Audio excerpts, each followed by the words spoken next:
Summer హాలిడేస్లో మన ఇంటికి చాలామంది చుట్టాలు వస్తుంటారు కదా ఫ్రెండ్స్. రీసెంట్గా మా ఇంటికి కూడా చుట్టాలు అయితే వచ్చారండి. వాళ్ళ పాపకి సమ్మర్ హాలిడేస్ అయితే మా ఇంటికి వచ్చారనమాట. ఇంకెందుకు ఆలస్యం అని చెప్పి తన చేత సాంబార్ అయితే చేయించుకున్నాను ఫ్రెండ్స్, మా చుట్టాల అమ్మాయి చేత.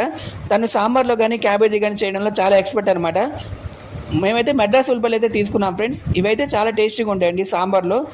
ఉల్లిపాయలు, 4 టమాటాలు, కూరగాయల ముక్కలు తీసుకొని ఆయిల్ హీట్ అయిన తర్వాత ఇవన్నీ కలిపి మనం బాగా ఫ్రై చేయాలి ఫ్రెండ్స్. చిటికెడు పసుపు, కొంచెం ఉప్పు వేసి మనం ఇవి కొంచెం బాగా ఫ్రై చేసుకోమంటే కూరగాయల ముక్కలన్నీ ఉడికించుకోవాలి. చింతపండు ముందుగా నానబెట్టుకొని ఆ చింతపండు వాటర్ కూడా ఇందులో పోసేసి మనం టేస్ట్ తగ్గ కారం వేసి ఇవి కొంచెం ఉడికించుకోవాలి ఫ్రెండ్స్ చింతపండు నీళ్ళలో. ఆ తర్వాత మనం పప్పు కూడా ఉడికించుకొని కొంచెం వాటర్ ఎక్కువ పోసుకోవాలి ఫ్రెండ్స్ పప్పులో మనం. అప్పుడే మనం వాటర్ అన్నీ కూడా కందిపప్పు, ఆ పప్పు వాటర్ అన్ని ఇందులో పోసుకుంటే సాంబార్ అనేది చాలా టేస్టీగా ఉంటాయి అన్నమాట.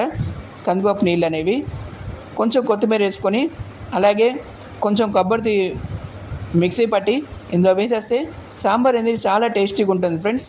నిజంగా ఎంత అద్భుతంగా ఉందంటే తినిపెట్టింది. అసలు గ్లాస్ బియ్యానికి నేను గ్లాస్ తినేసాను అనుకోండి. Thanks for watching.